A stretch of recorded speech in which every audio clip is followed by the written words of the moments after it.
اور حضرت بلال رضی اللہ تعالیٰ عنہ جو کافر کے غلام تھے، امیہ بن خلف کے غلام، کلمہ پڑھ لیا، تکلیفیں برداشت کی، سب کچھ کیا، باتیں صحیح، تکلیفیں صحیح، لیکن کلمہ نہیں چھوڑا۔ محبت محبوب تھا، نبی کی محبت، نبی کا کلمہ پڑھنا، نبی کا پروانہ دیوانہ، رب کا ایسا عشق دل کے اندر سما گیا، اب کافر جتنی بھی وہ تکلیفیں جتنی دیتے تھے وہ نکلنے والا نہیں تھا۔ تو حضرت بلال رضی اللہ تعالیٰ عنہ آپ کا وصال بھی اسی ماہ مبارک کے اندر ہوا۔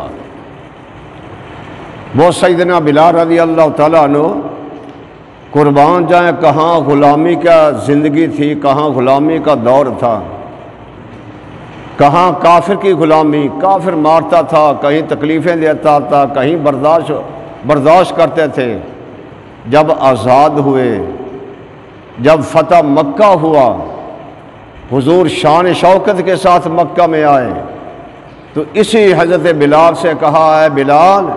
مکہ کے اوپر چڑھو اور تم اذان کہو۔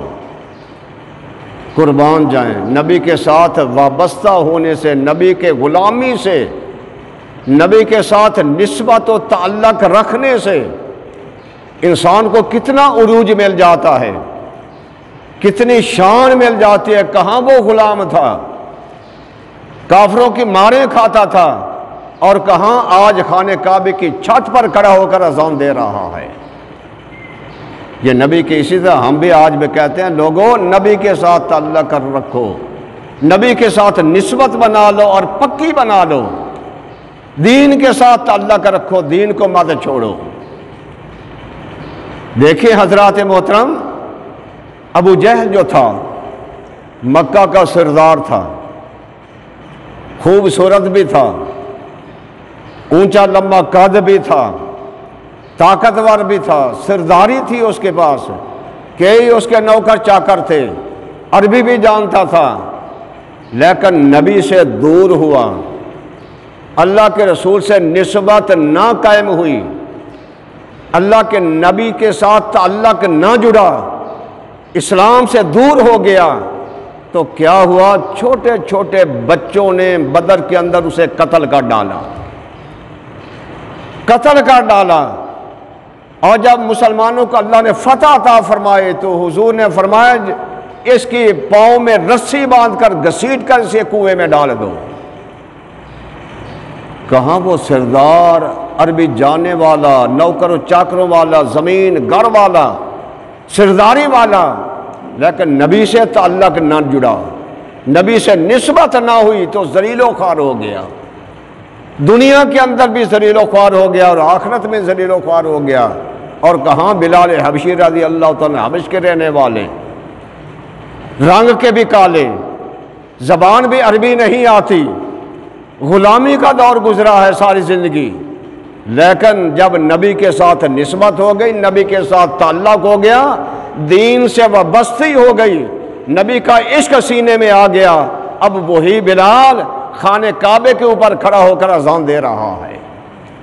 نبی کی غلامی کے اندر بڑا کچھ ملتا ہے، اور آج ہم یہی کہتے ہیں۔ ہم دیکھیں علماء کرام جو ہیں ممبروں پر بیٹھ کر نہ تو اپنے باپ دادے کی باتیں کرتے ہیں کہ میرا باپ ایسا تھا، میرا دادا ایسا تھا، میرا بھائی ایسا تھا، کیوں؟ نہ کسی اور کی باتیں کرتے ہیں، کسی دنیا داروں کی باتیں بھی نہیں کرتے۔ یہ تو دنیا داروں کی باتیں ہیں نا، وہ سٹیجوں پر کھڑے ہو کر کوئی اپنی تعریف کر رہا ہوتا ہے، کوئی اپنے باپ کی تعریف کر رہا ہوتا ہے، کوئی اپنے نانے کی تعریف، کوئی اپنے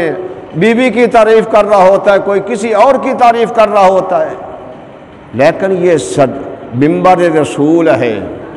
اس منبر پر علماء کرام جب بھی بیٹھیں گے اللہ کی تعریف، اللہ کے نبی کی اور دین اسلام کی تعریف کریں گے۔